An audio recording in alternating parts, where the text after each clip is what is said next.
જય માતાજી મિત્રો, આજે આપણે સેવ ખમણી બનાવવાની છે. તેના માટે મેં 500 ગ્રામ જેટલો ચણાનો લોટ લીધો છે. આજે આપણે દાળને નથી દળવાની કે નથી કલાકો એને પલાળવાની, એકદમ ઇન્સ્ટન્ટ સેવ ખમણી બનાવીશું. તેના માટે લોટ લીધો છે ચણાનો 500 ગ્રામ અને 100 ગ્રામ જેટલો મેં ઝીણો સોજી લઈ લીધો છે. તે એડ કરી દઈશું. અડધી ચમચી જેટલી હળદર લઈ લઈશું.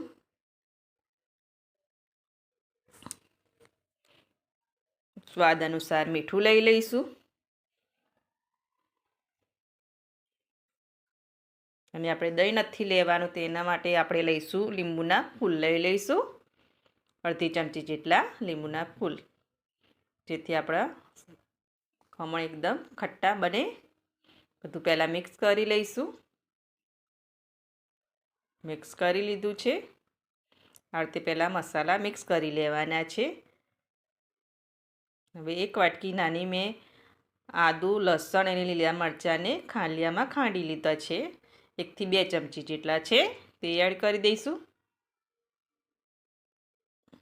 તેને પણ મિક્સ કરી લઈશું.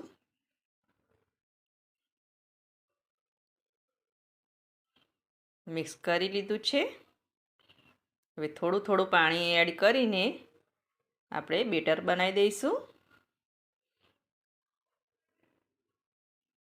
ઢોકળાનું જેવું બેટર હોય તેવું બનાવી દેવાનું છે. પાણી એડ કરીને મેં બેટર સરસ બનાવી ગયું છે. જો આ રીતે થીક બેટર બનાવી દીધું છે. જરૂર પડશે તો આપણે પાણી એડ કરીશું અને એને આપણે પહેલાં રેસ્ટ આપીશું 10 થી 15 મિનિટ. 10 થી 15 મિનિટ થઈ ગઈ છે બેટરને, અને સોજી પણ સરસ ફૂલી ગયો છે. બેટર થોડું થીક થઈ ગયું છે. હજુ થોડું પાણી એડ કરી દઈશું. પહેલેથી વધારે પાણી નથી એડ કરવાનું, સોજી ફૂલી જાય પછી જ આપણે પાણી એડ કરવાનું છે. એને મિક્સ કરી લઈશું. મિક્સ કરી લીધું છે. હવે 1 ઈનોનું પેકેટ લીધું છે, તે એડ કરી દઈશું.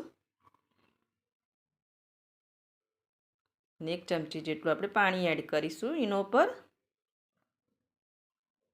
મિક્સ કરી લઈશું, જેથી ઈનો સરસ એક્ટિવ થઈ જાય અને આપણું ઢોકળા એકદમ ફ્લફી બને. સૌ ખમણી માટે મિક્સ કરી લીધું છે. બાજુના ગેસ ઉપર મેં સ્ટીમર ગરમ કરવા મૂકી દીધું છે.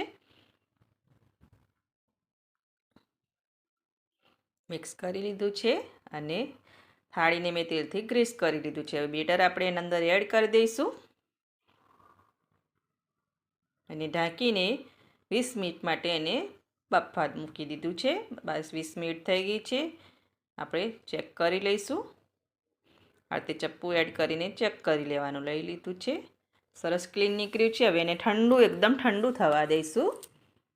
એકદમ ઠંડુ થઈ ગયું છે. ડીશમાંથી મેં કાઢીને એને ઠંડુ કરી દીધું છે. હવે એના પીસ કરી લઈશું. આ રીતે કટકા કરી લેવાના છે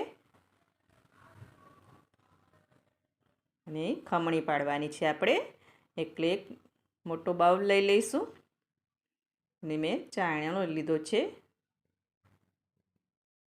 હવે આ ખમણને આપણે ઘસવાનો છે એટલે સરસ દાણો પડી જાય સેવ ખમણીનો. આ રીતે ચાયણામાં ઘસી લેવાનો છે.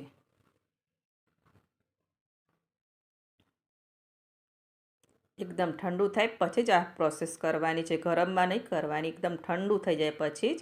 જો એકદમ સરસ દાણો પડી ગયો છે. આ રીતે બધા પીસને આપણે ઘસી લઈશું અને દાણો પાડી લઈશું. જો દાણો પાડીને રેડી થઈ ગયો છે, આપણે વઘાર કરીશું. તેના માટે કઢાઈમાં 2 ચમચા જેટલું મેં તેલ લઈ લીધું છે. રાઈ લઈ લઈશું 1 ચમચી જેટલી.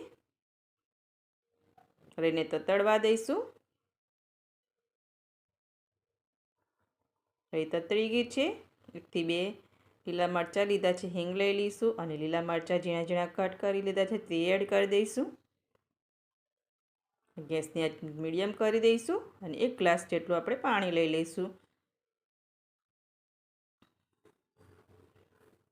અને 2 થી 3 ચમચી જેટલી મેં ખાંડ લીધી છે, તેને પાણી સાથે ગરમ કરી લઈશું. ખાલી ગરમ જ કરી લેવાની છે. 1-2 ઉભરો આવી જાય ત્યાં સુધી જ. ઉકળી ગયું છે સરસ પાણી આપણું. ખમણી અંદર એડ કરી દઈશું અને મિક્સ કરી લઈશું. હવે ધીમે ધીમે ફેરવીને એને મિક્સ કરી લેવાનું છે. ખમણી એડ કર્યા પછી 1-2 મિનિટ જ રાખવાનું છે, બહુ વધારે વાર નથી રાખવાનું. મિક્સ કરી લીધી છે.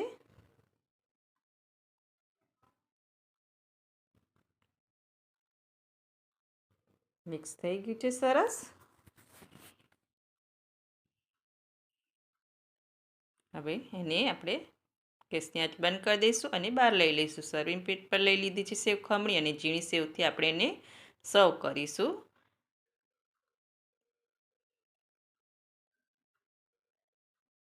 ઝીણી સેવ એડ કરી દીધી છે.